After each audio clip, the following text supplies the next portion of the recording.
ආයිබෝන් ළමයි ලංකාවේ මිනිස්සු දසදහස් ගණන් ගමන් කරන රථ වාහන ගමන් කරන ප්‍රධාන පාරවල් ඔයගොල්ලොන්ගේ පෞද්ගලික බූදලයක්ද? ළමයි මට කියන්න ලංකාවේ ප්‍රධාන පාරවල් ඔයගොල්ලොන්ගේ පෞද්ගලික බූදලයක්ද කියලා. එහෙම නෑ නේද? හැබැයි එහෙම හිතාගෙන ඉන්න අයත් ඉන්නවා නේ. අහන්නකො බලන්න මේ කතාව.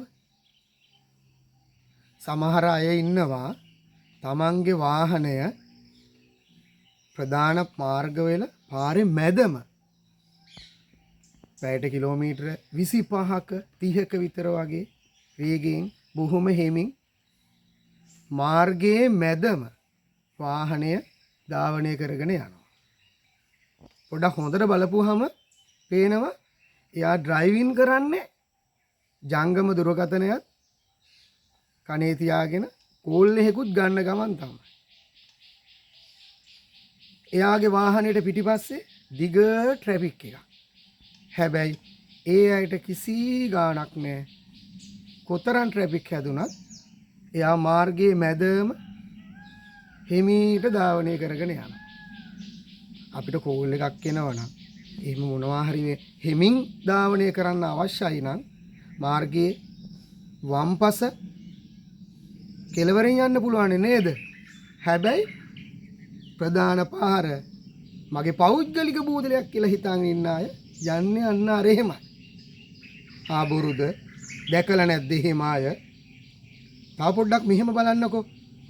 සමහර අය ඉන්නවා තමන්ගේ වාහනය ගෙදරින් එළියට ගන්නකට දාපු සිග්නල් ලයිට් එක අහපව් ගෙදරට එනකම්ම ඒ සිග්නල් ලයිට් එක එහෙමම. ඔය සිග්නල් ලයිට් කියන දේවල් රථ වාහන සමාගම් සවි කරලා තියෙන්නේ වාහනේ ලස්සනට විතරක්ම නෙමෙයි. මාර්ග නීති වලට අදාළ මාර්ග සංඥා වලට අදාළ වන නිසා නේ.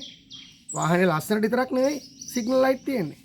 අපේ තවත් සමහර අය ඉන්නවා ඔය සිග්නල් ලයිට් එක දාගෙන පාරේ මැදම දකුණට සිග්නල් දාගෙන කිලෝමීටර 7-8 දුර යනවා.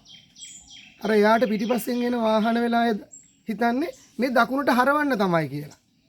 හැබැයි එයා ඒ විදිහට තමන්ගේ පාඩුවේ යනවා. ඔන්න ඔය වගේ හන්ද තමයි අපේ රටේ ළමයි බොහොමයක් රථ වාහන අනතුරු වැඩි වෙලා තියෙන්නේ. අපරීක්ෂාකාරී අනාරක්ෂිතයි. තමන්ගේ වාහනේ ධාවනය කරන්නේ හොඳ සිහි කල්පනාවෙන් නෙවෙයි. මෙන්න මෙහෙම හිතන්නකෝ. තව සමහර අය ඉන්නවා තමන්ගේ වාහනේ අරගෙන නගරයට ආවට පස්සේ නගරේ පාරේ අයිනක නතර කරනවා. තවත් කෙනෙකුට වාහනයක් නතර කරන්න ලොකුවට ඉඩක් තියලා නෙවෙයි තමන්ගේ වාහනේ තියුවා බැස්ස ගියා. පොඩක් බලන්න ලංකාවේ නගරවල ලොකු ඉඩක් නැහැ. ඒ හන්ද තවත් කෙනෙක්ගේ වාහනයකට ඉඩ පොඩ්ඩක් අපිට ඉතුරු කරලා පිළිවෙලකට තමන්ගේ වාහනේ නතර කරලා යන්න පුළුවන් නම් එහෙම නතර කරන අයත් ඉන්නවා. නැතුව නෙවෙයි. හැබැයි අර මම කිව්වා වගේ ප්‍රධාන පාරවල් තමන්ගේ පෞද්ගලික බූදලය කියලා හිතාගෙන ඉන්න අය එහෙම කරන්නේ නැහැ. ඔබත් එහෙම කෙනෙක්ද? නෑනේ. එහෙම හිතන අයට මේ කතාව පෙන්නන්නකෝ.